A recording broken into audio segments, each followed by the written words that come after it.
Good morning. Yeah, this lovely morning after the storm, or a couple of lovely mornings after the storm. Happy to have you here with us for this edition of our Coffee with the Curator series. My name is Dr. Kimberly Macquarie, and I'm the Director of Education and the Co-Director of the Innovation Labs. I'm very excited to be joined by one of my amazing community colleagues this morning, Dr. David Barry, who is the Vice President for Visitor Engagement and the Chief Museum Curator at the Marie Selby Botanical Gardens. And David is going to be offering us a different view of the botanical illustrations that Dalí so freely altered in our exhibit upstairs. Allowing us to see them not only as art objects, but also as scientific documentation. Now, before we get to David's lecture, I'd like to just share a few announcements with you. Of course, we're very grateful and give a huge thanks to the City of St. Pete for their support of this and other programs that we do, support that, as many of you know, is more important than ever. And a very big shout out to our members, because without you, none of what we do makes sense. Yeah, we do what we do for you.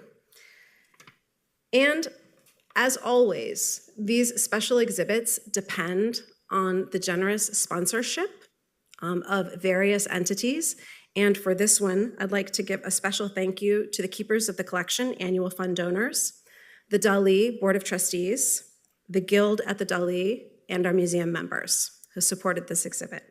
And our hotel partner, because you also have to have a hotel partner, right? Where are people going to stay? The Trade Winds Island Resorts. Now, as always, if you enjoy this program, I always urge you to check out our website. We have a lot of fun and exciting programs in August, September, and the beginning of October that are going to be supporting the Reimagining Nature exhibit and are also going to be supporting the 100 years of surrealism. We're celebrating the centennial of the Surrealist Manifesto this year. And we're also going to be having an amazing Hispanic Heritage Month celebration. So be sure to tune in to our website for these and other events. So next week, on Thursday, you can catch Surreal Nights at the Dalí. And we are going to have as our community partner for Surreal Nights next week, the Selby Gardens, who's going to be coming in and leading an amazing printing with nature materials activity in our community room. We'll also have our DJ, a specialty drink. It's a lot of fun. Make sure you can come out and join us for that. If partying is a little too much, you can join us on Sunday for yoga, a little more chill. And then towards the end of the month, we have two amazing events. We're going to have some chamber players come in conjunction with the Reimagining Nature exhibit, and they're going to play music that is inspired by our exhibition. And then at the very end of the month, my colleague, Joy Garrett Douglas, is going to be leading a very fun workshop on Surrealist games. And the Surrealist Games will give you an opportunity not only to connect with some of those concepts that are with our centennial celebration, but there will also be an opportunity to do some of that fun rethinking as Dalí does with the botanical illustrations upstairs. So it'll be a good time. Be sure to follow us on our social media so you can catch these latest happenings as well as on our website. And of course, if you can, I always invite you to come back for our next coffee. And our next coffee is going to feature Emily Goot and Beth Gelman, the Florida Botanical Gardens and Creative Pinellas, who are doing a collaborative talk, because the talk is actually about the artistic collaboration that they do, connecting the garden and art. So I think that'll be a lot of fun.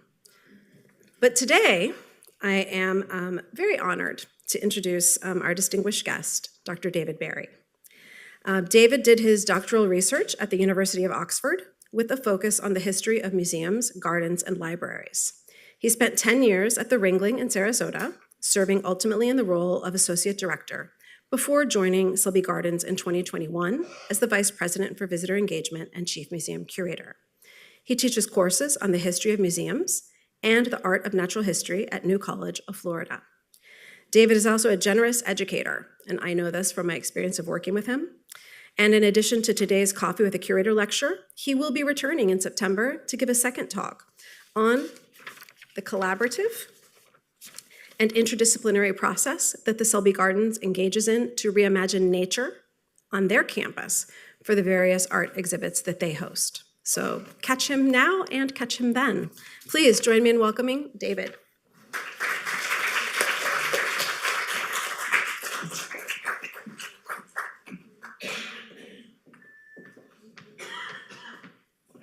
Thank you, Kim. Thank you all for being here today. It's great to spend an hour with you talking about a subject of great interest of mine, botanical illustration.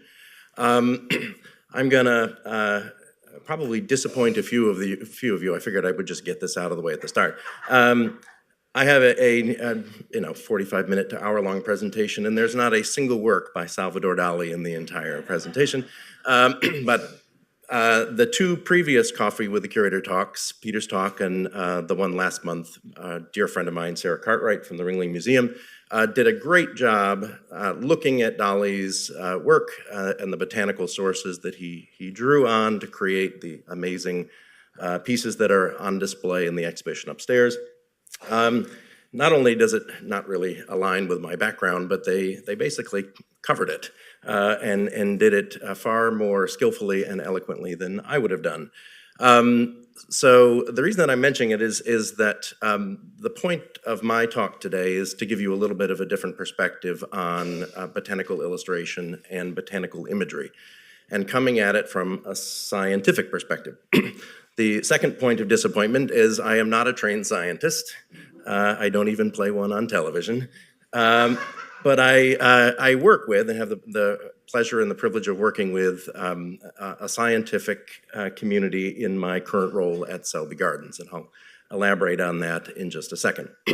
I do a lot of teaching, and one thing that I tend to do, or have become more conscious of over time, is taking a step back with subjects that have either a deep, rich, and complex history, or when addressing information that can be a little bit more technical, to establish some basic terms and some basic concepts. And while there will be a lot in today's talk that will be familiar to you, the goal really is to look at the art of botanical illustration through a scientific context, which may or may not align with everybody's sort of not only expectations, but with their background and experience. So there's a little bit of potentially stating the obvious, but it's doing so with the point, to provide you with a greater context, not only of what's on the screen today, but what's upstairs in the show. For the last 3 years, I've been working full-time at Selby Gardens. Prior to that, while I was at the Ringling Museum in Sarasota, I was moonlighting with the gardens on the side, helping them get their exhibition program up and running. So I've been working with the scientific team there for the better part of 10 years, and it's been great fun, and we get into all kinds of trouble. Mostly, above board, sometimes not so much. But I have learned a tremendous amount through the process. I have a long-standing, really lifelong interest in nature, but this is really the first time where I've had sort of daily exposure to collections in the area of natural history and to the expertise that helps to sort of put those in context. For those that don't know, Selby Gardens, 2 campuses. This is a picture of the downtown Sarasota campus. We also have a second campus, Historic Spanish Point, which is about 10 miles further south in Osprey. The downtown campus is home to the finest scientifically documented collection of epiphytes or air plants anywhere in the world. Botanical gardens, like Selby, are defined by having a scientifically documented collection of living plants. So they are pretty places to walk around, but sort of beneath the surface and going on behind the scenes is the documentation of plants, and we think about them in collection terms. When I used to teach museum studies courses through Florida State, I would bring my students over from the Ringling to Selby, and they would be shocked and amazed that the horticulture team uses collections management software.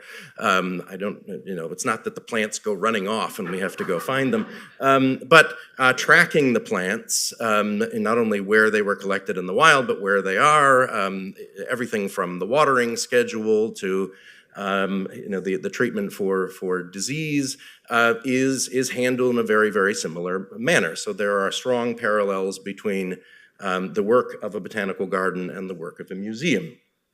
Epiphytes or air plants, very common example would be something like Spanish moss. Epiphytism is, we often describe it as a plant lifestyle. And basically, it's not as if any one plant was like, oh, this is a great idea, and kind of scurries up into a tree. What has happened is about 10% of all plant species on Earth have evolved to live in the branches of trees. And basically, what epiphyte means is it's a plant that lives on another plant. But epiphytes are not parasites, so they're not drawing nutrients from the host. They are basically using their host as a piece of furniture. The idea is to kind of better position yourself. The vast majority of epiphytic plants are rainforest plants. So if you are a tiny orchid, for example, and you are down on the ground and you have layers of tree canopy above you, all the good stuff that you need to survive has to trickle through everybody else to get to you. So what has happened is plants have evolved over time to kind of better position themselves for the things they need, water and particularly sunlight. There are examples of epiphytes in just about every major plant family, so there are epiphytic cacti, ferns, you name it. Our collections at Selby Gardens are particularly rich in orchids, bromeliads, gesneriads, ferns, and aroids. To put it in perspective, there are 28,000 orchid species. These are naturally occurring. There are hundreds of thousands of hybrids and cultivars. 70% or so of those 28,000 species live and grow epiphytically. So very, very high percentages. So when you are walking around, look up, basically, not just at Selby Gardens, but Florida has the highest percentage of epiphytic species of any state in the United States. So you are, at least in US terms, epiphyte central. So look up in the branches of trees and you'll see what I mean. The reason that I'm mentioning this is the team that has compiled that collection and cares for and interprets that collection are specialists in the plant sciences. And the two main areas that are covered are botany and horticulture. This is sort of the stating of the obvious, but it's important to kind of ground everybody in the disciplines that are at play when we come a little bit later to scientific books, botanical books, and illustrations. So botany is a branch of biology, so it is one of the life sciences, and it is, in modern terms, it is the science of plant life. So this is the study of plants as living organisms. Horticulture is a branch of agriculture, so really plant cultivation, and it is the art and science of plant cultivation. And it's not just the art of plant cultivation at a place like Selby Gardens where we hang cacti upside down to reference Yayoi Kusama and her infinity nets. It is an art because if you think about decorative planting beds everywhere you look, even in the islands of a parking lot, there's an aesthetic consideration as well as a scientific one as to what's going to grow well in a high traffic area and what's going to look good and appeal to the eye. So the art and science of plant cultivation. This is a friend and colleague, Bruce Holst. He's there with a team. This is Selby Gardens' expedition to Costa Rica in 2012. The gardens, about a year ago, we celebrated our 50th anniversary. In that time, my colleagues have conducted the better part of 300 field expeditions, mostly to the New World tropics, so rainforests of Central and South America. I have colleagues in the field pretty much all the time. They collect and document plants and they bring plants back to Selby Gardens, and that's how we have developed the collection that I mentioned to you earlier. In that time, they have contributed the better part of 2,000 plants either new to science or newly described. So Bruce, for example, I keep pestering him. He has about 12 plants named after him, and I keep encouraging him to spread the wealth. And, there are a few of us who don't have any plants named after them. And of course, myself, in this context, has done absolutely nothing to warrant being commemorated in that way. So this is an active part of what we do. To put it into perspective, most botanical gardens would have in their collections maybe 3 to 5% wild collected material. In terms of our research collections, it's 40 to 50% or higher. So field collecting and research is a huge part of what we do. The reason that I mention that is particularly to introduce the concept of botany. Because botany, as we understand it today, has, like epiphytes, has evolved over time. And many of the illustrations that we're going to look at, and scientific illustrations or botanical illustrations that one sees, were produced when botany was interpreted, or our approach to plants and study of plants was a very different discipline than it is today. This is sort of shorthand that we use. I oversee at the gardens our exhibition and education teams, so I try to take the technical information that my colleagues use and simplify it, and this is the easiest breakdown between the two disciplines. So botanists know how plants grow, horticulturists know how to grow plants. When we send teams into the field, the botanist is looking for the plant, is really focused on the plant itself. The horticulturists are looking at the context, sort of the growing conditions in which that plant lives, so that we can figure out how to replicate that. Say this is on a mountain, 10,000 feet elevation somewhere in cloud forest, growing in the branch of a tree that doesn't grow in Florida, and how we can grow it at sea level in Sarasota, in a greenhouse, on a shelf. So there is absolutely a science to that. So the two work together to sort of give a complete picture of not only what the plant is, but how to keep it alive. So to take a step back in terms of botany, or our interest in and study of plants, probably will come as no surprise that ancient interest in plants was focused either on agriculture or on medicine. So the growing for food or for the producing of drugs and the treatment of illness and the curing of disease. Really what we're getting at is our interest in plants historically was on their utilitarian applications. There are millennia that pass before we shift from basically what a plant can do for us to an interest in the plant in its own right. And that development is sort of the history that we're going to chart as we go through the presentation today. This is, you're looking down on a drawer from a cabinet, an early 18th century cabinet, and it's nicely compartmentalized, and you have a number of dried seeds and fruits. This is, in an 18th century context, referred to as materia medica. So these are the substances and ultimately the preparations used in the producing of medications. So these are the raw materials for medicine. This drawer is from a cabinet that belonged to a man named John Vagani, who was the first professor of chemistry, and even chemistry was a different science 200 years ago than it is today, at the University of Cambridge in the UK. So these are materials, plant-based materials, collected and studied really to understand their applications to medicine, so to the betterment of human society and our general well-being. This is an important specimen, and historically very significant one. You have two things going on here. On the left, you have an illustration which is based on the pressed and dried specimen. We're going to come back to what these things are in a minute. On the right, this is the cacao plant. Anybody know what comes from the cacao plant? Chocolate, yes. And anybody know who Hans Sloane was? Hans Sloane was Yes, he was a famous collector. He was trained as a physician, but his collection forms the basis of a little institution known as the British Museum. He amassed an extraordinary collection of pretty much everything you can think of, in a sense, a kind of cabinet of curiosities on steroids. But he was trained as a physician, as I mentioned, and he spent time in the Caribbean as as physician to the governor of Jamaica.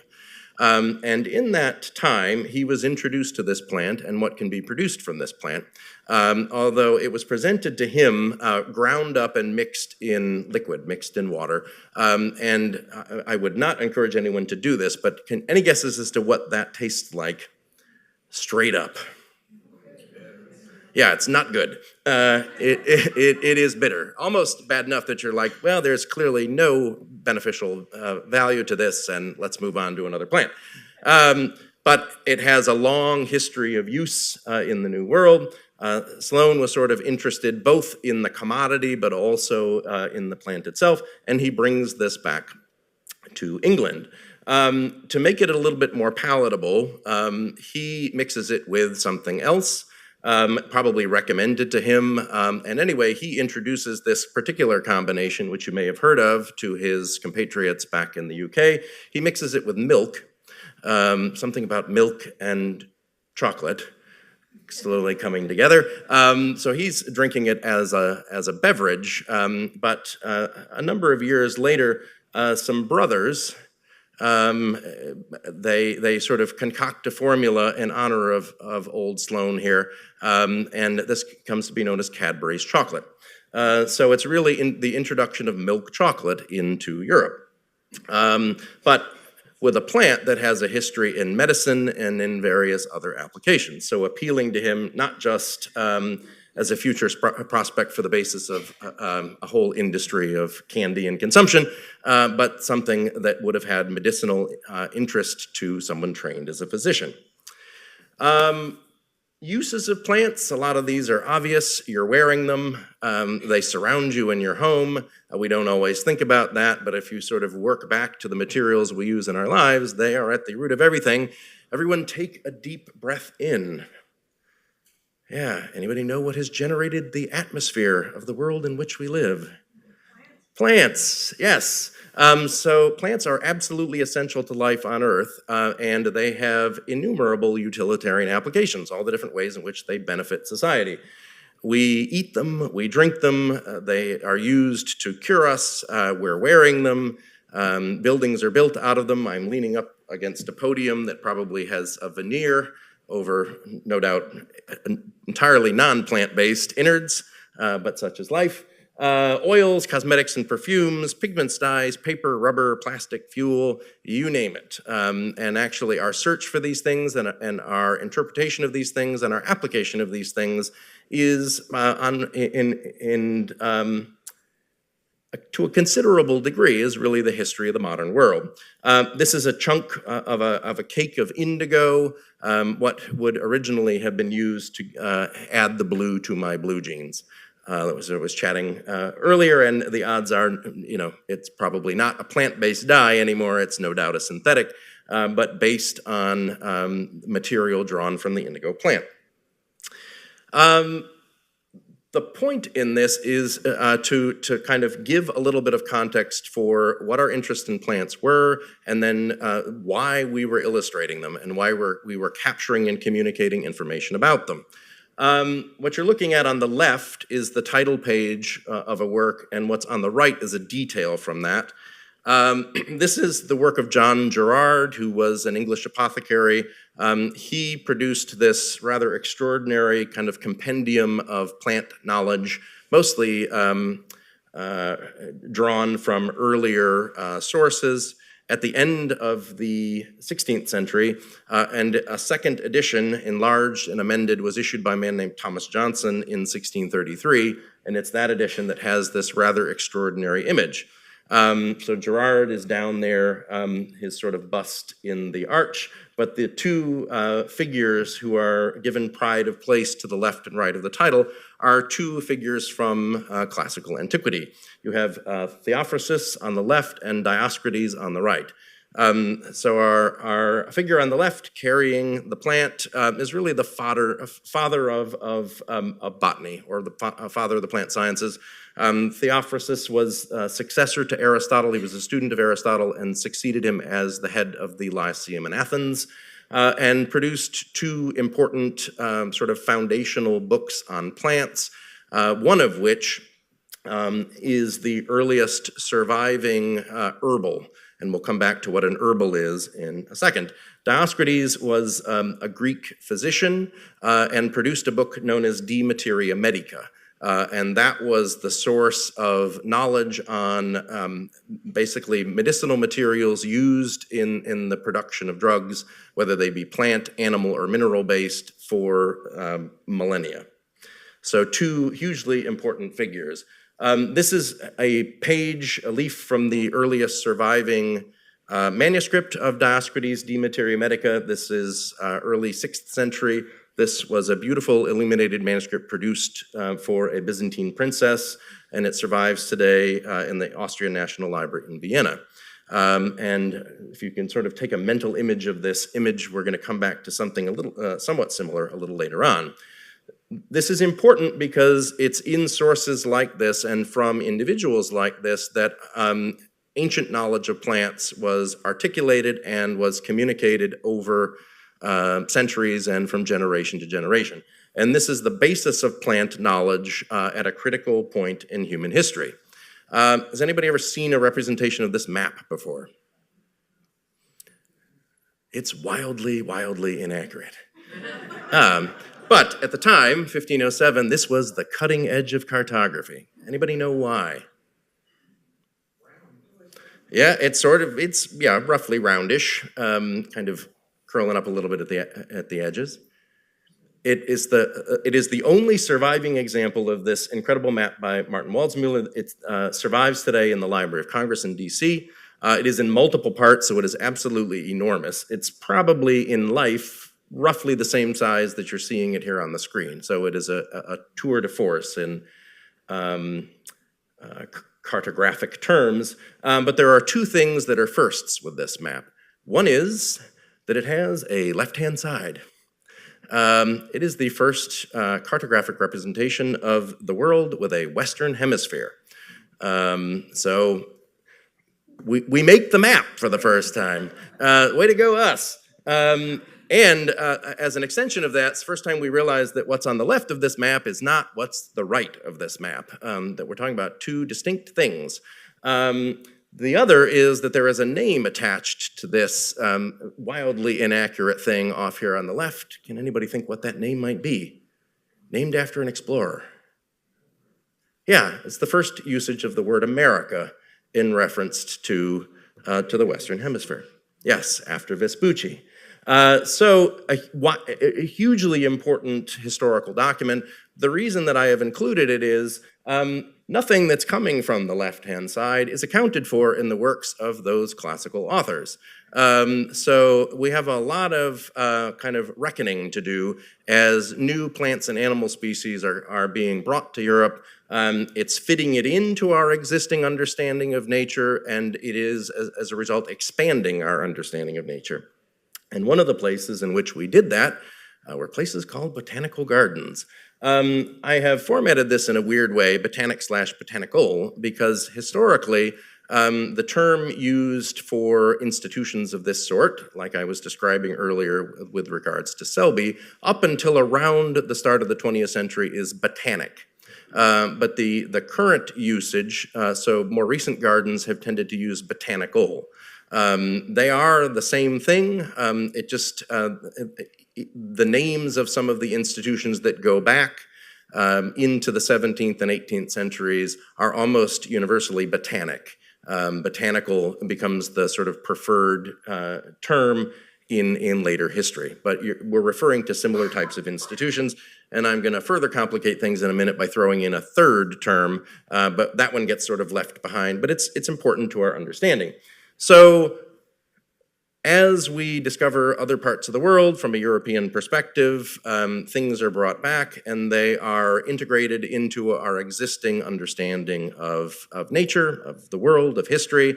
And one of the places in which we are doing the making sense of things is in a museum like the one we're in currently, but also in botanical gardens and in libraries, all these different locations in which works were brought together. We impose some sort of order and rationale, and then we realized, as new pieces are coming in, it's not quite right, we reconfigure. And it's about not only capturing knowledge and communicating knowledge, it's about furthering knowledge through our interpretation and reinterpretation of these things over time. This is a plan from above of the oldest surviving botanical garden in Padua in Italy. It, together with a sort of sister garden in Pisa, were the first two to have been founded. Pisa can claim 1543 as a starting date. Padua, 1545. The reason that I have included this is that this still survives, whereas the other does not in its original location. Notable features of this, you have a square within a circle. The circle sort of represents the world. Not too much of a stretch there. We were really creative when it came to that.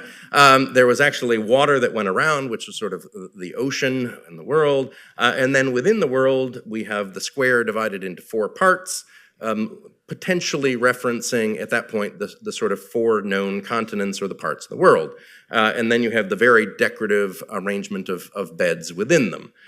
So there's a degree of aesthetics. There's also a degree of kind of the mapping, quite literally, of our understanding of the world on the location. The beds, a little easier to see in the next image, are what are referred to as parterres, and you'll see that there's actually a practical application in addition to the wild arrangement of the sort of geometrical designs. So the earliest botanical gardens, we form these institutions to collect the plants that are coming back from other parts of the world and to figure out their uses. So this is not so much an interest in the plant as a living organism, not so much plants for plant's sake. This is about what can plants do for us. And a big focus, as we mentioned at the beginning, is medicinal applications. So across the board in Europe, the earliest botanical gardens are aligned with medical schools at the European universities. Basically, this is like a very elaborate storehouse of ingredients for the producing of drugs and other medicinal cures. This is in Leiden in the Netherlands. This is the earliest and oldest botanical garden in the Netherlands. You can see we've lost the circle, but the square divided into four quadrants is still present here. The oldest botanical garden in Britain is in Oxford, and that, like this, you can still walk through. They survive today. Same thing, square divided into four. And here, not quite as elaborate with the plantings. Doesn't look like a knot garden. You have these very formal rectangular beds. One thing, if you look at the figures that sort of populate this image, and you look at figure in relation to bed, the beds aren't terribly wide. Can anybody think why that might be? Yeah, so you can walk along the path and reach in without trampling your precious plants to death. I have learned colleagues don't really like that when you traipse through their rare and precious collections. This is a very famous illustration. There are a number that survive from this period, and it is in institutions like this that we are collecting botanical information in the form of living plants, and we are beginning to interpret them not so much as living organisms, but as materials to enrich our lives.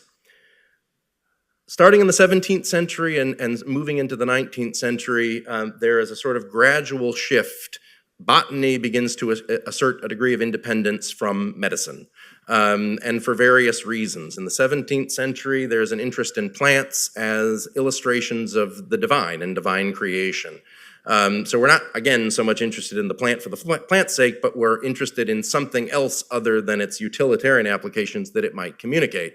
The hand of God, a kind of a map for the divine.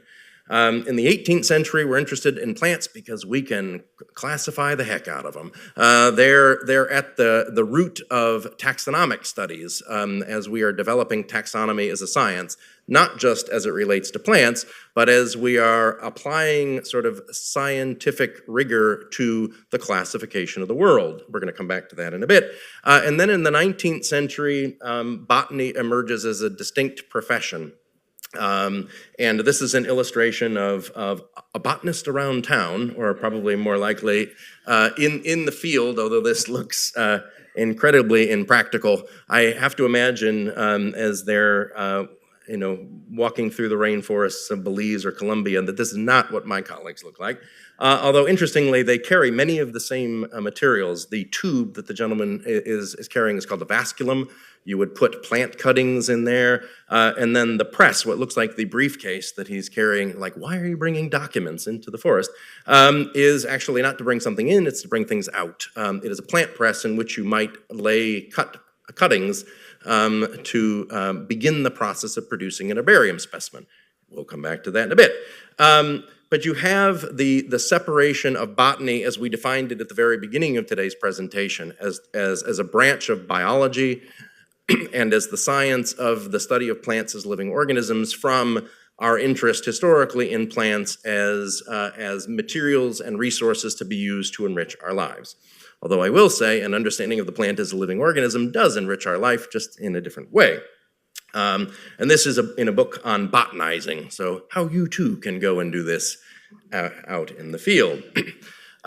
So that context, when you're like, oh God, finally he's going to show us some pictures of plants, is to sort of give you some background as to not just the illustrations, but the types of books in which these illustrations are coming from.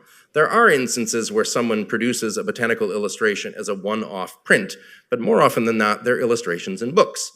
Some of them are still bound in those books, but many of them, because they are pretty pictures of plants, have been cut out and have entered into the print trade, and you find them in museum collections and private collections and so on all around the world. But when you put them back into their context, understanding what science it's actually intended to illustrate is important. This is the only example, I think, that I'm going to show you where the image has not yet been colored, and we're going to come back to color a little bit later on. This is the work of a man named Otto Brunfels, who was a German theologian and sort of naturalist of the early part of the 16th century, and this is an herbal. And what an herbal is it's an illustrated book that addresses the appearance, properties, and uses of herbs, plants, in the making of medicines. So these are illustrations of plants that have application to medicine. Brunfels, this is one of the two sort of hugely significant herbals of this period, because this is a period of transition. It doesn't look like that this is a period of transition, but it is. Some of the text here is drawn from Dioscorides, from De Materia Medica. So we're drawing on information that goes back, in this case, nearly 1,400 years. So you know, that information was perpetuated in sources for well over a millennia. But what's happening here, you notice the date in relation to, for example, our map, is we've got new things in the mix that need to be made sense of. And as we are exploring other parts of the world and discovering new species, we are updating our information that we have inherited from the ancients and having to reconcile things that we learned through ancient authority, basically things we know because someone told us so, with what we can see in front of us.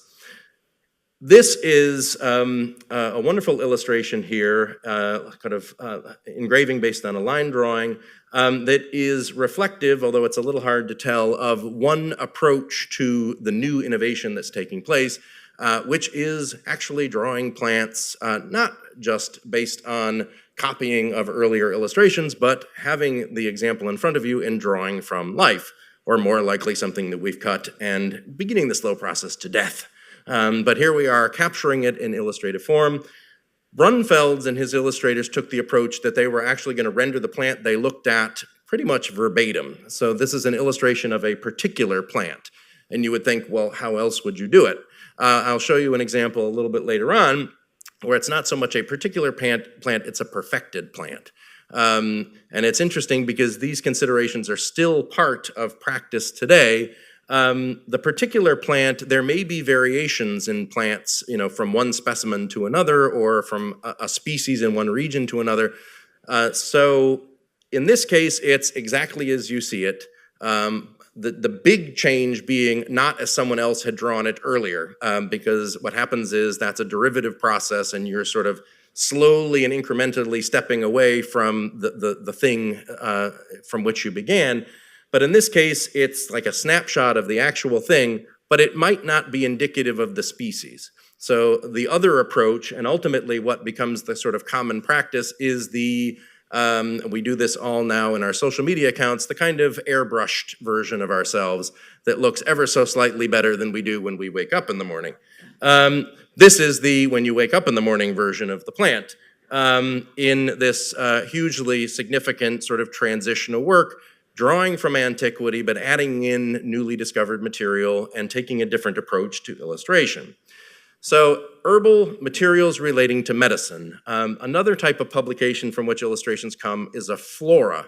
And this is a kind of a record of the plants found in a specific area. It could be your backyard, it could be a specific ecological niche or habitat, a region, it could be of an entire country. So it is a kind of inventory of plants that you would find in a certain area. And again, illustrated, but instead of medicinal information, it's covering different types of material. The illustrations, you'll see there's a degree of commonality, and we're going to come back to sort of what's defining the illustration, but the context is different here. These books are serving different purposes, and the approach to the illustration is informed a little bit by the context. I should mention, going back quickly, this is the work of a man named William Curtis, who is a British naturalist. This is one of the great flora of the 18th century, but as with a number of books that I will share with you as we move forward, it was financially an absolute and total disaster. Producing books like this, you'll notice it took a while to get this thing out from 1777 to 1799. It's because they were issued in parts.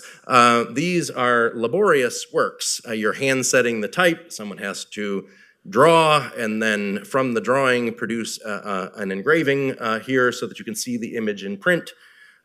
These took years and years to compile and for the actual physical work itself, the object, the artifact to be produced and disseminated. To supplement the publication of this, which nearly bankrupted him, Curtis engaged in another publication that's going to come up later. It was sort of the thing to pay the bills, and ironically, the thing to pay the bills is the thing for which he is still celebrated nearly 250 years later.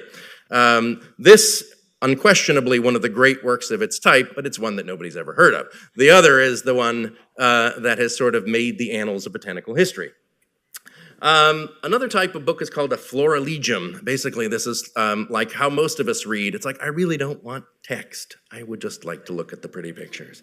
And there is a little bit of a text, but this is the inventory, the index to take you to the pictures.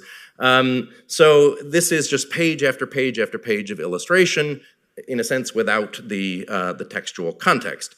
Florilegia are flower books, so they're bound collection of flower illustrations, and they're largely decorative, although, again, something can be decorative and botanically accurate. So anatomically speaking, these are very close renderings of the real thing.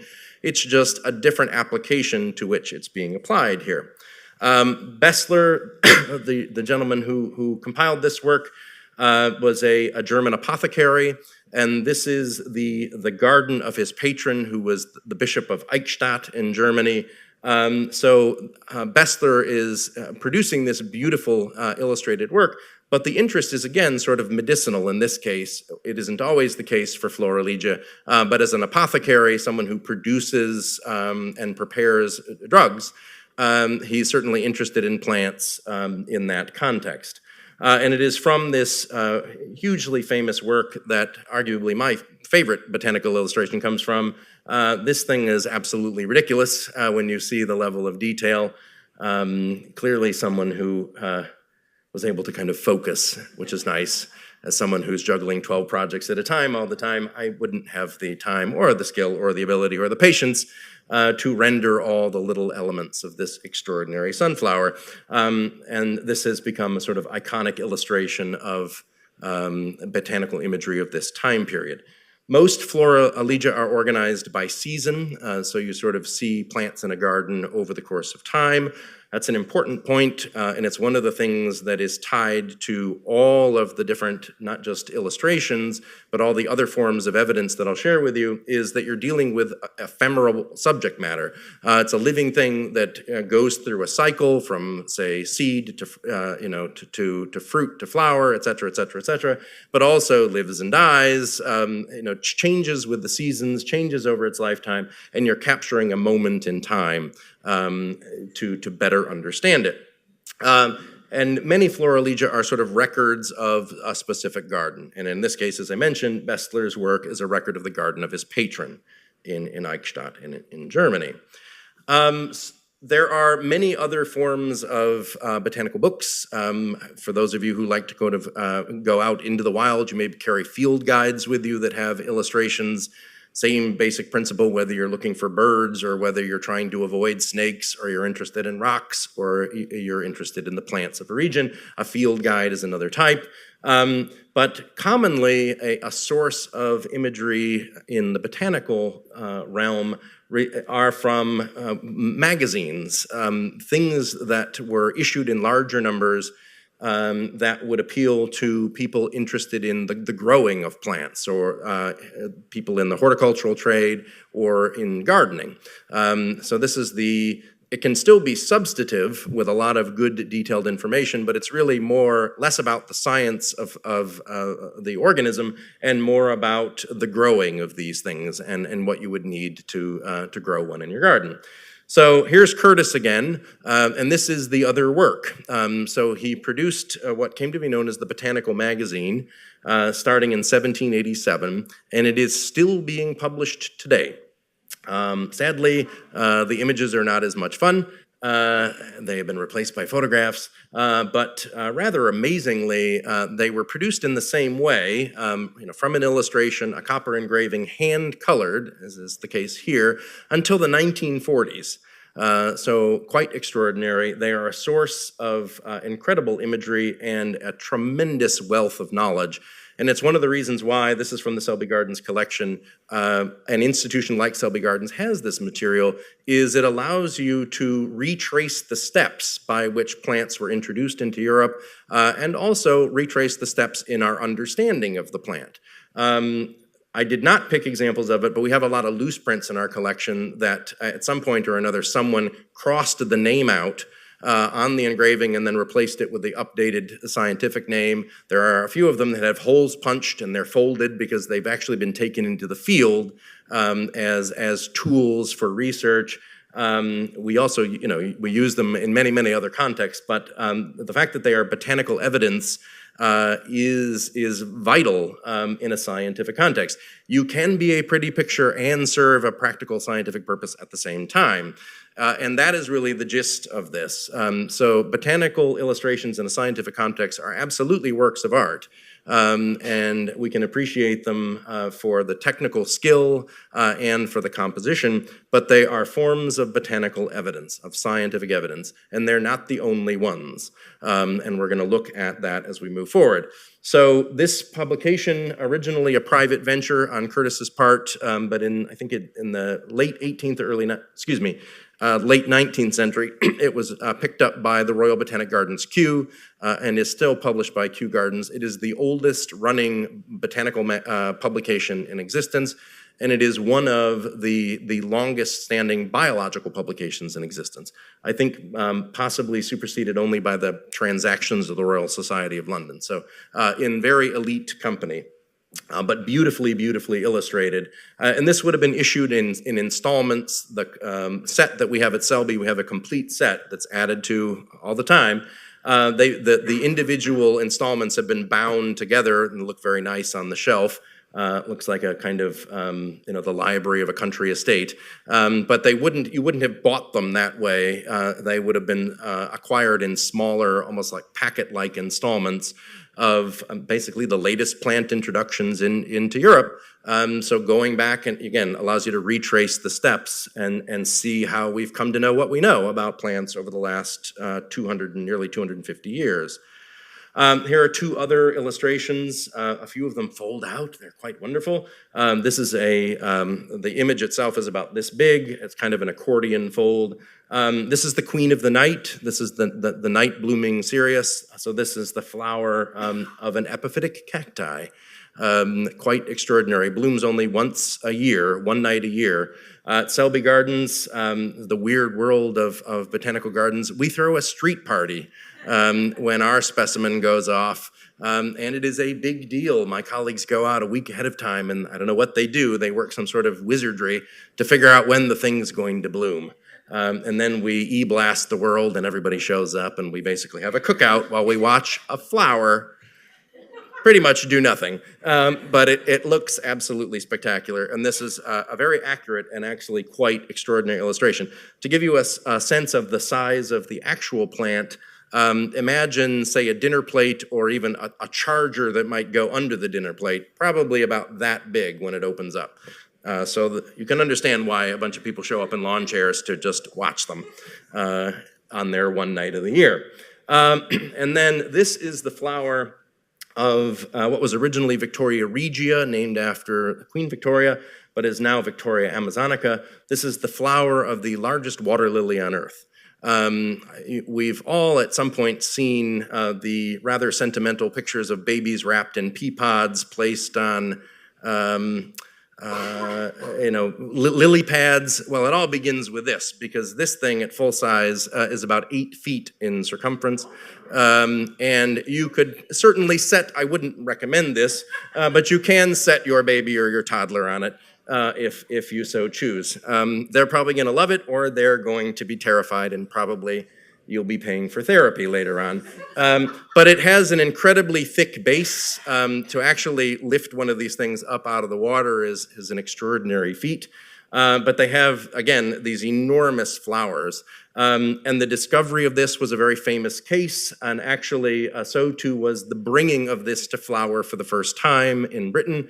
It was a man named Joseph Paxton, who was a famous gardener and architect, the designer of the Crystal Palace, home to the 1851 World Great Exhibition in London.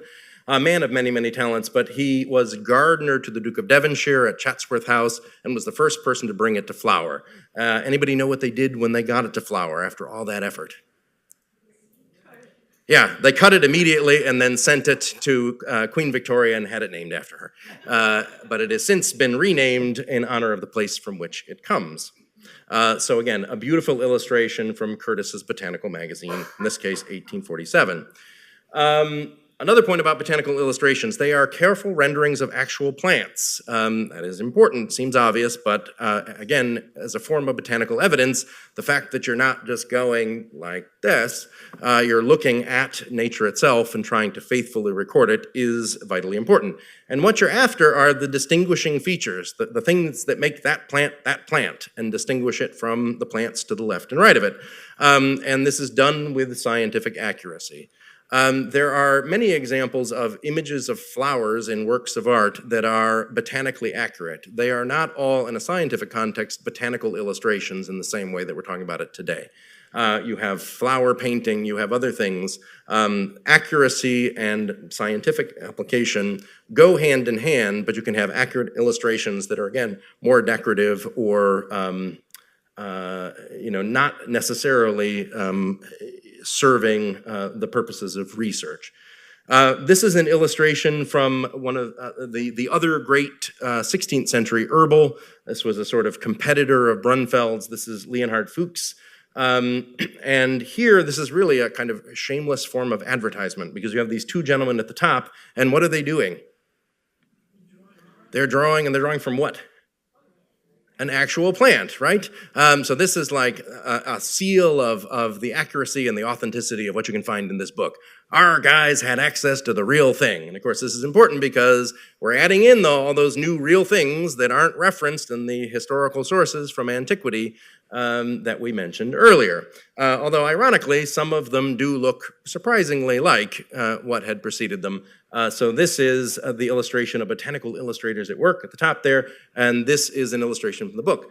This particular one looking very, very similar to the image from Dioscorides all the way back in 512, but the new plant species that are introduced into this to supplement information that we're inheriting from antiquity are very clearly rendered from life.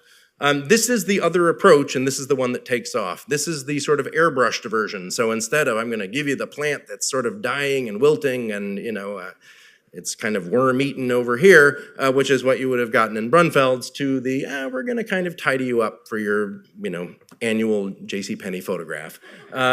So that when your mom puts it on the mantle, we have fond memories and, we forget that you had a meltdown at lunch before. So that's sort of what this is it's a tidied up version, not just because we want to get rid of all the bumps and the warts. It's to sort of generalize it so that it's not just recognizable as one plant, but it's recognizable as indicative of the species or the type. A couple of other points here on botanical illustrations.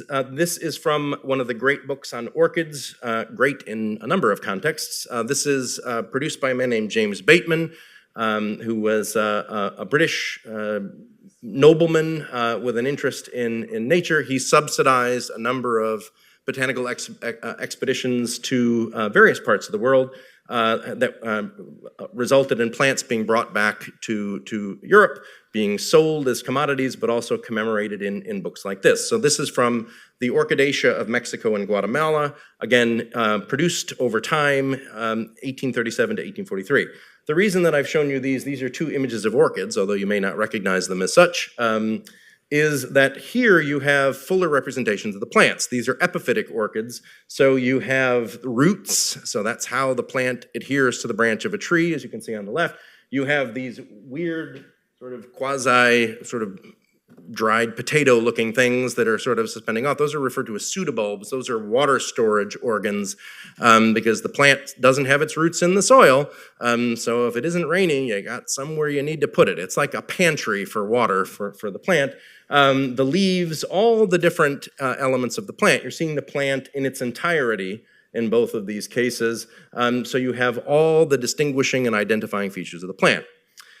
These illustrations, it's hard to tell because everything's the same size on the screen, but they are from a book that's only, okay, the book itself open is the size of half of what you're seeing on the screen. It is an enormous book. It is as big a book as you could have produced at the time period because the sheet of paper that is used to sort of create the fold was as big as could run through a press at the time. So this is an oversized, sometimes referred to as elephantine folio volume. This is as big as it got. It was hugely costly, and this is sort of the imperial edition of Bateman's book. We have a copy in the library at Selby. You'll notice that there's a bit of a discrepancy between the print and the image. The print is a little bit more modest, and that's because this is individually typeset. So they didn't, you couldn't run it through a photocopier and enlarge it like you can now. So the print is about this big, and which is the print as it would have been set for a smaller format of the book. So there's a lot of bleed you can see around it. But the reason that we went to all this trouble is because of what's on the left. Why did we do this, other than simply the fact that we could? Any idea? Yeah. This is life size in the publication, so it's 1-to-1. So not only do you have all the parts of the plant, but in this case, this is not true of all botanical illustrations, it's actually printed at the size you would see it in life. And this is a Sobralia, this is another orchid, and one that I think you'll see again in another form a little bit later on, one that we've killed and flattened. But here it is in all its glory in illustrative form. So these are hand-colored, absolutely extraordinary, and with the great sort of natural history of the libraries of the world, if somebody has this book, it's always in their sort of highlights because it's an extraordinary achievement. Ironically, towards the beginning of the book, there is a caricature by a man named George Cruikshank, who was a famous sort of caricaturist of the period. And it looks like something out of Gulliver's Travels. It's a bunch of what's supposed to be full-size men trying to hoist this book up using pulleys. And it's entitled The Librarian's Nightmare because it is so big. It weighs like 38 pounds. Having moved it a number of times, that's absolutely true. It is unwieldy, but when you open it up, it is quite extraordinary. Taking this photograph was not easy. My friend, who's a photographer, is sort of looming above it somewhat precariously on a ladder. So in addition to the parts of the plant and the size in some instances, color is a factor. Because let's say you have two very similar looking plants and one will heal you and one will kill you.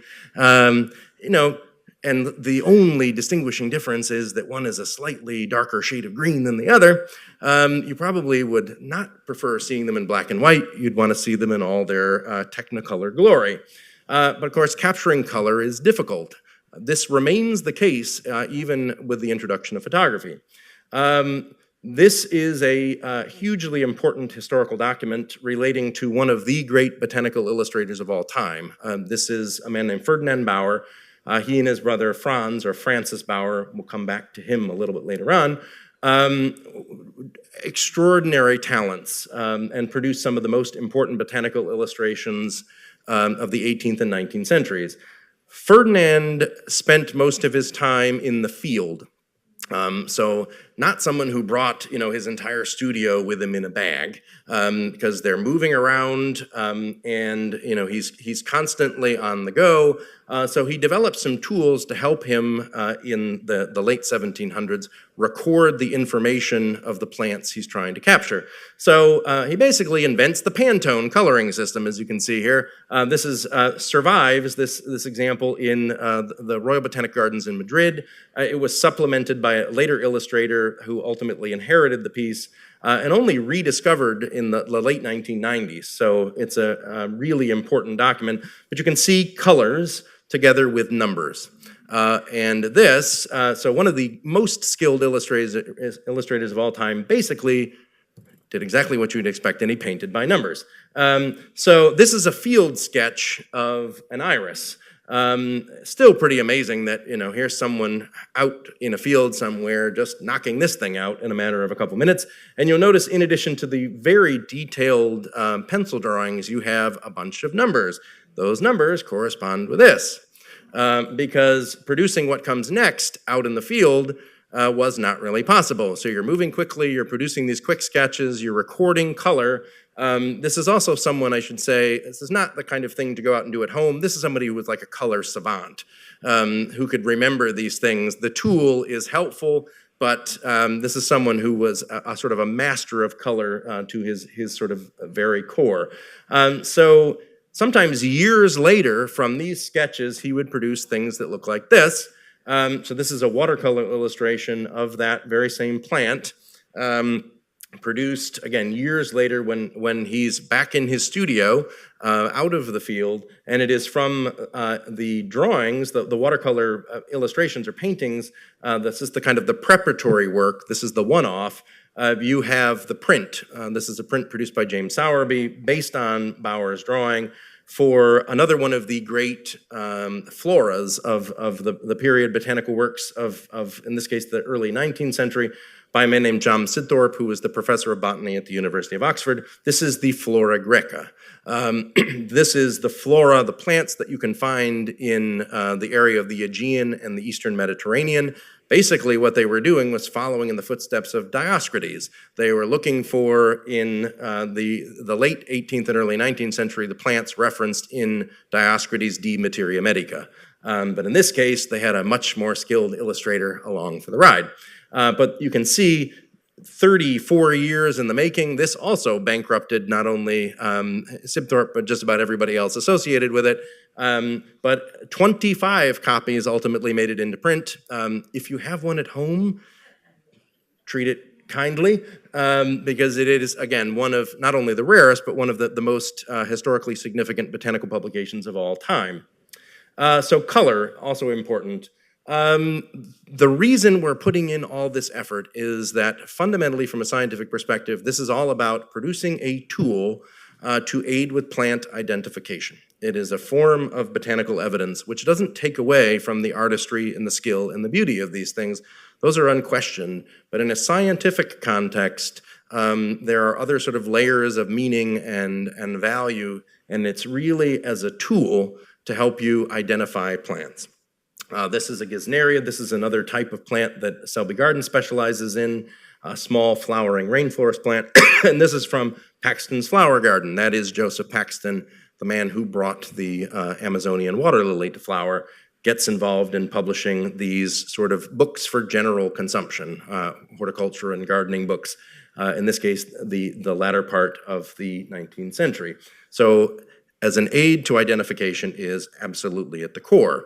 To assist with this, you may have noticed, and I know Sarah mentioned this last month, frequently the plants are decontextualized. We've removed the background. So it's not a plant in its ecological niche, it's not in its habitat, it's not still attached to the tree in which it's growing, because otherwise what you would see, and my colleagues have described this, is a lot of green on green. Which would be difficult as a source of reference. So we have removed the background. We've sort of used the cutting tool and eliminated, like you can do now on your Google phone. We've done it here as a conscious choice on the part of the illustrator to sort of front load the plant and remove the background to help you see the things we want you to see to aid with identification.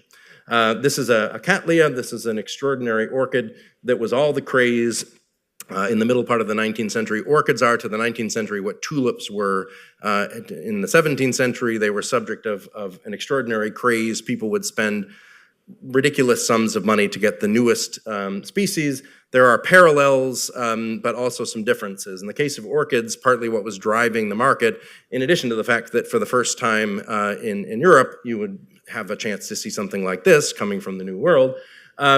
But orchids couldn't be grown from seed. That doesn't happen until the early 20th century. Orchid seed's like dust. Unless it was pointed out to you, you wouldn't know it even existed. So all the orchids that are fueling what is known as orchid mania or orchid delirium in the 19th century are collected as living plants in the wild and then sent as such halfway around the world back to market in London or in Amsterdam, Paris, Brussels, elsewhere.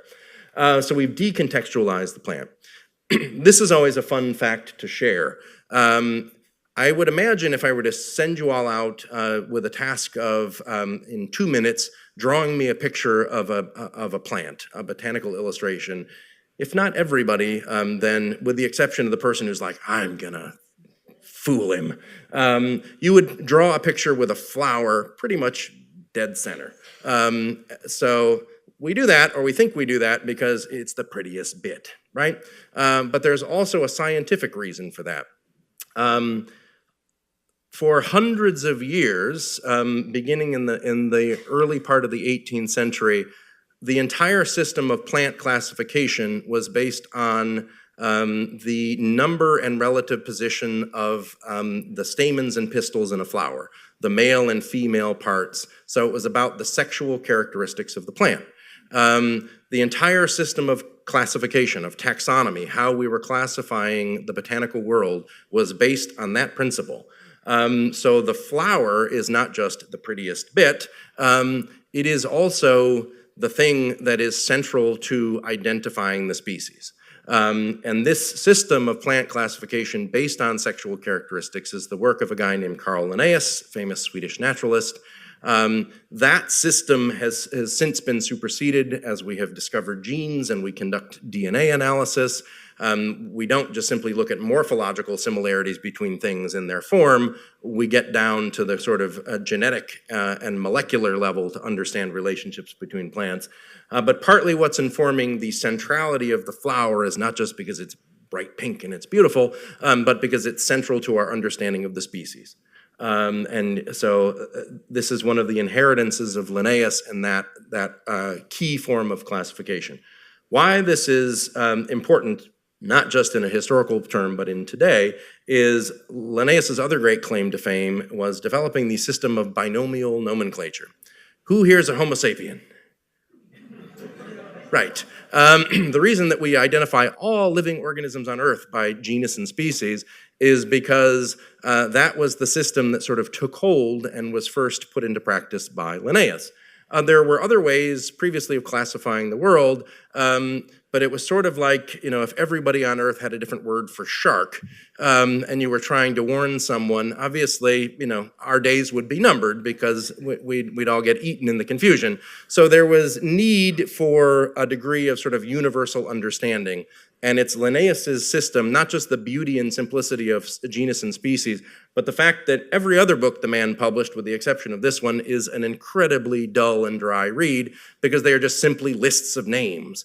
So not only did he have a good idea, but he published books that put that idea into practice to a greater extent than everybody else. So it's instead of, well, I'm going to start from scratch, it's like, this guy's done a lot of work for me. Let's just kind of build on the foundation that he's laid. So not just the system, but putting it into practice with a naming of plant and animal species. In this case, this was Linnaeus's first sort of field study. This was a book capturing the works, the plants growing in the garden of a man named George Clifford, who was one of the directors of the Dutch East India Company. So this is very much a garden filled with plants coming from various parts of the world through the efforts of the Dutch East India Company to bring back natural resources to Europe in the 17th and 18th centuries. And this is an illustration by another sort of titan of botanical illustration, a man named George Ehret, who was a German plant scientist and very skilled illustrator. And there's much more going on here, but you can see, again, an image that is sort of reminiscent to what you can see upstairs. The flower is still a sort of central feature of this image.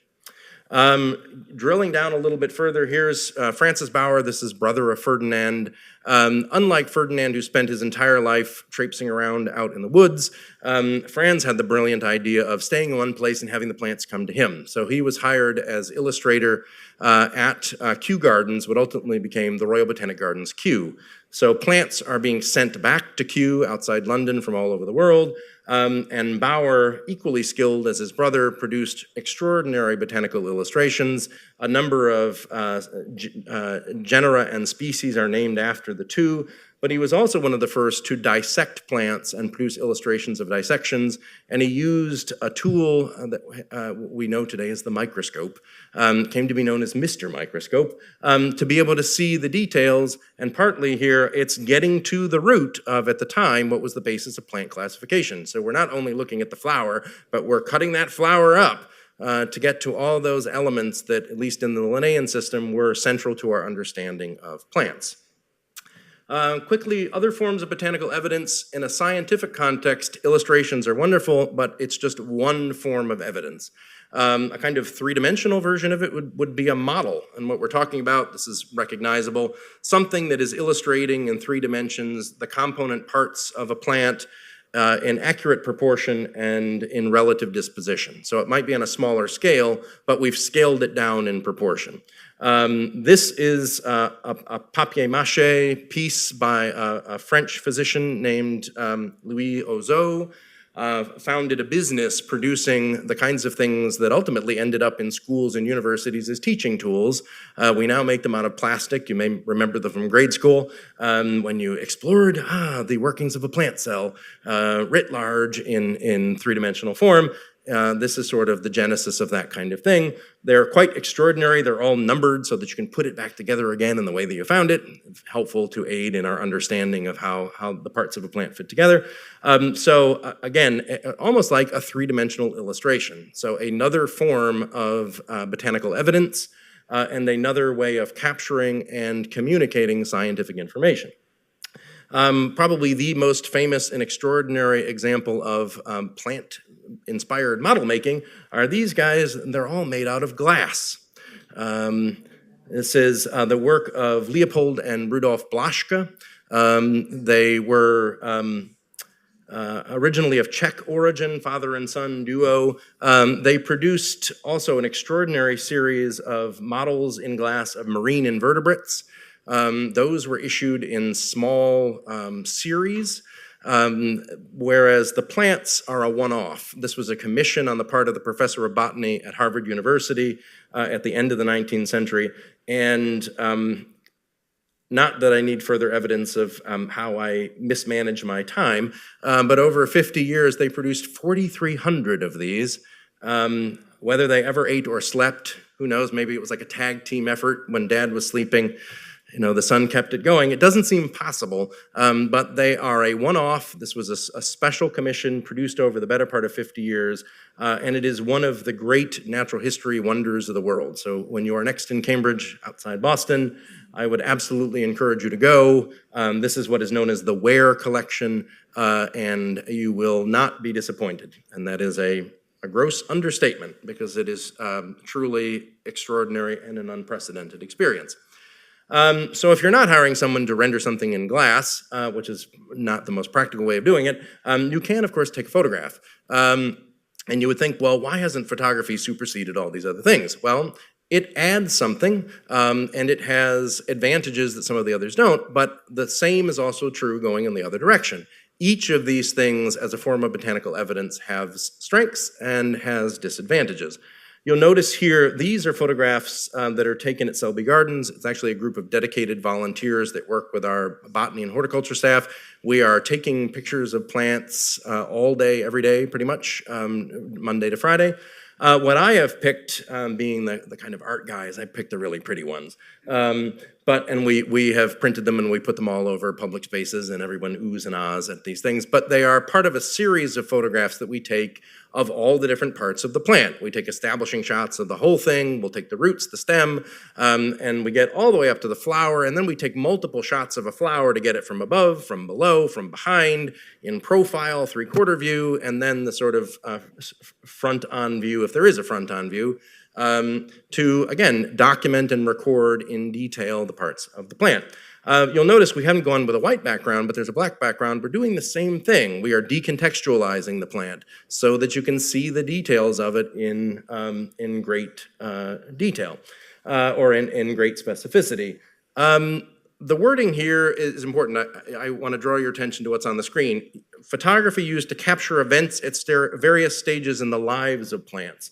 Not sure that this is how most people would describe what's going on in this photograph, but as a process of documentation, that is absolutely how our team approaches this practice. And this is not a replacement for models and for illustrations, it is a supplement to, because there are things that this allows that others do not, but there are other things that you can capture in illustrative form that you can't in a photograph and across the board. One thing that's beautiful with a photograph, and this is a perfect illustration, is you can take all the delicate little tiny bits and you can blow them up. So each one of the flowers in this extraordinary cluster is smaller than a dime. The whole cluster would be not a whole lot bigger than like a silver dollar.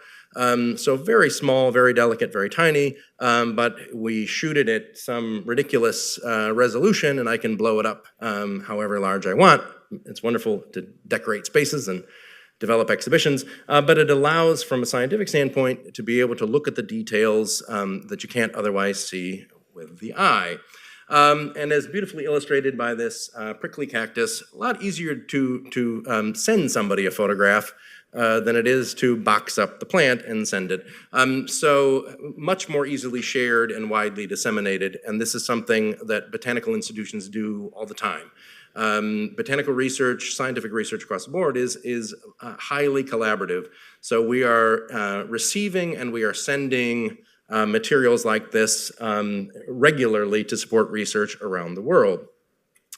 The photographs supplement pressed and dried plants, what we refer to as herbarium specimens. They're mounted on paper. This is that beautiful illustration I showed you from Bateman's Orchidaceae of Mexico and Guatemala, the one in the full book image. This is the actual plant that we've killed and squished and preserved. This is the Sobralia. This is an orchid. somewhat unusually, it's retained some of its vibrancy of color. Color is something that is lost in the case of botanical illustrations, or the vibrancy of color can be lost. But as it mentions here, you do retain texture, you retain the general shape, although you've obviously taken something that is three-dimensional and you've pressed it into two, and it retains organic material. You could do DNA tests on a photograph till the cows came home and you're not going to collect DNA. But from something like this, you conceivably could. The number in the upper right-hand corner, that's its identifier. That is a number that can be used to identify this specific plant, this particular specimen, anywhere in the world. And then in the lower right, information about who collected it, when, where, the environmental conditions. So for example, the elevation, all that type of information is recorded. The little packet is if we remove bits for analysis, or if there are seeds or other parts that happen to fall off in handling. And sometimes we'll keep multiple sheets of the same plant to have materials in reserve. So two other examples, a pitcher plant and a fern. One thing I wanted to point out is the degree of skill, you could argue artistry, in the preparation of this. This is not an easy thing to do. Dealing with organic material, retaining a sense of what something looks like when you flattened it, and keeping in mind that every one of the plants you're looking at was collected as ultimately as a living plant in the wild. If we're going to preserve it, that process starts from the very beginning.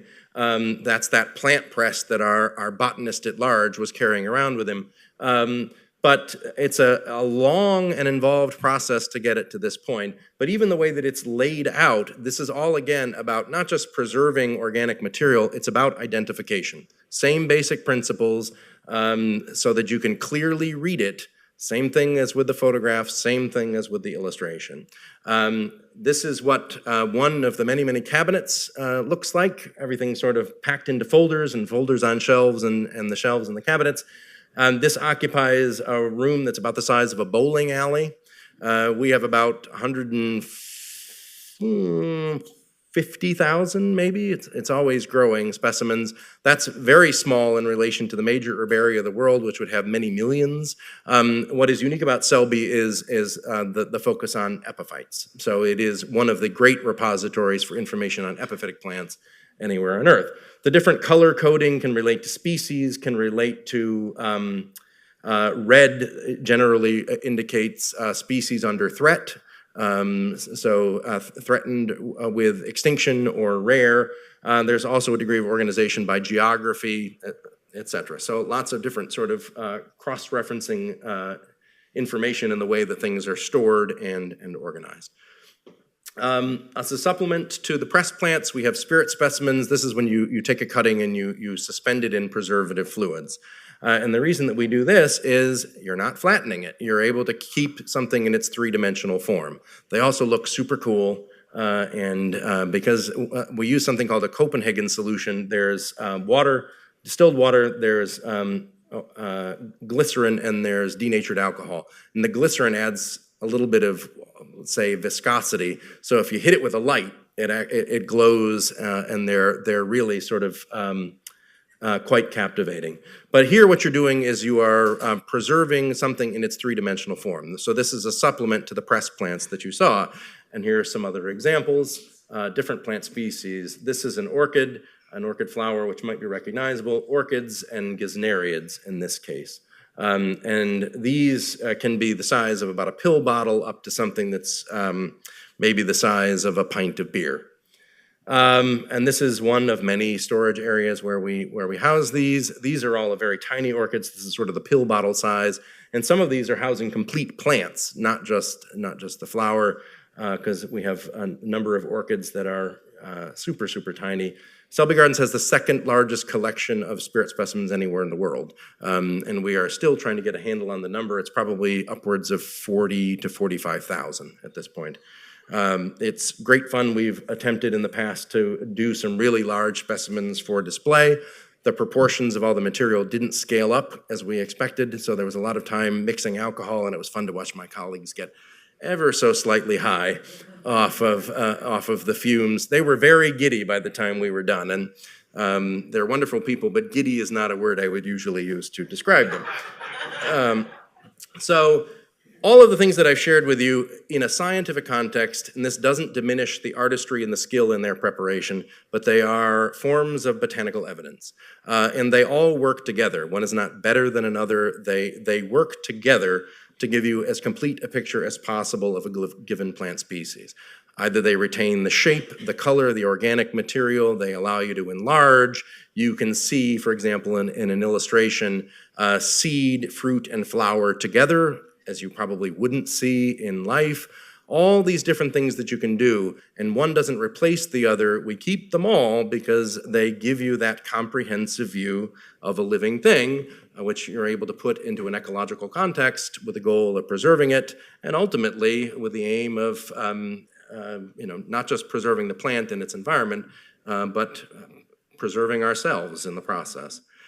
Just to end, I work with a collection and with some people that might actually qualify too, but with a collection that I think Dalí would have appreciated because, certainly there are no limits to the imagination, but the same when you look deeply into nature, you will see just a breathtaking diversity and variety of forms. Absolutely the surreal in nature in the form of this Gesneriad and orchid. You can just imagine Dalí going to town on these two specimens that look like they would either eat or suck your face. But yet, don't be alarmed, this one's like that big. You can probably outrun it too, they're not very fast moving. These guys, have an absolute field day. The orchid on the left, yes, that is an orchid on the left, is not a whole lot bigger than the head of a pin. This is produced through stacking photography. Again, your illustration of this, if you were just drawing it from the eye, would not be very interesting. It would look like a dot. But using photography, you're able to blow this weird bird-like mystical creature up and take my word for it that it is indeed an orchid. We've published it as such in a book, so hopefully we're right. I had to trust my colleagues because, again, I've seen one very, very tiny, but really amazing when you can enlarge and sort of reveal the mysteries of nature here. And with the anthurium, again, you could imagine Dalí being endlessly creative in its reinterpretation. A Tillandsia here on the left, so a form of bromeliad, and then another orchid that Lepanthes pan, very aptly named, just absolutely extraordinary, and this is just the tip of the iceberg. And it is a great pleasure and privilege to work not only with this material, but with the people that are the real experts. And I tell my colleagues regularly that while I have responsibilities and my focus is very, very much on the public, I'm really there to serve them because a big part of my job, and that sort of was at the heart of my presentation today, is to share their stories and to help communicate their work because it's of importance to all of us. To wrap up, I wanted to share a very famous quote from Charles Darwin and one that I think Dalí might have appreciated. This is the very end to On the Origin of Species, one of the most significant scientific publications in history, issued in 1859. This is the work in which Darwin introduced his theory of evolution by means of natural selection. And it is the only case in what is, if you've ever tried to tackle this sucker, a very, very, very large and dense book, which Darwin described as an abstract to something even larger. Again, people who much better managers of their time than I am, but it is the only use of evolve or evolution in the entire book. Which is absolutely fascinating. But I think you'll see the reason I've included it here. There is grandeur in this view of life with its several powers, having been originally breathed into a few forms or into one. And that, whilst this planet has gone cycling on according to the fixed law of gravity, from so simple a beginning, endless forms, most beautiful and most wonderful, have been and are being evolved. And I think all of the different forms of evidence that I've shared with you today are ways in which we try to capture that, and it is, while presented in a scientific context, it's an idea and a sentiment that I think Dalí would have appreciated, and I think you can see illustrated in his work upstairs. So with that, I bring things to a close, and thanks for joining me today.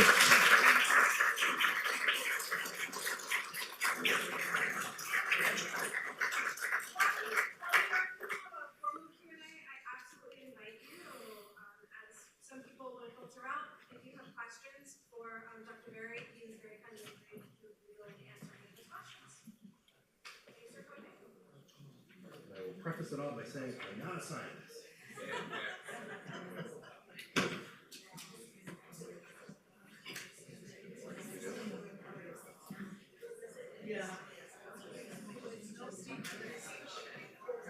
I do. I don't teach the references anymore because it's part of my role as a new college. Say in the fall, but 2 weeks time. You're a great lecturer. Thank you. Thank you.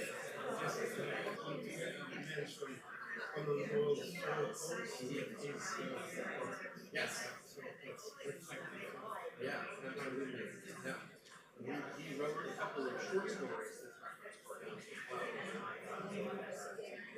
that was a part of popular culture. Just saying, it's kind of reflective. Yep. Yes. One of my favorite authors as well. Are there any plans to resell some collections?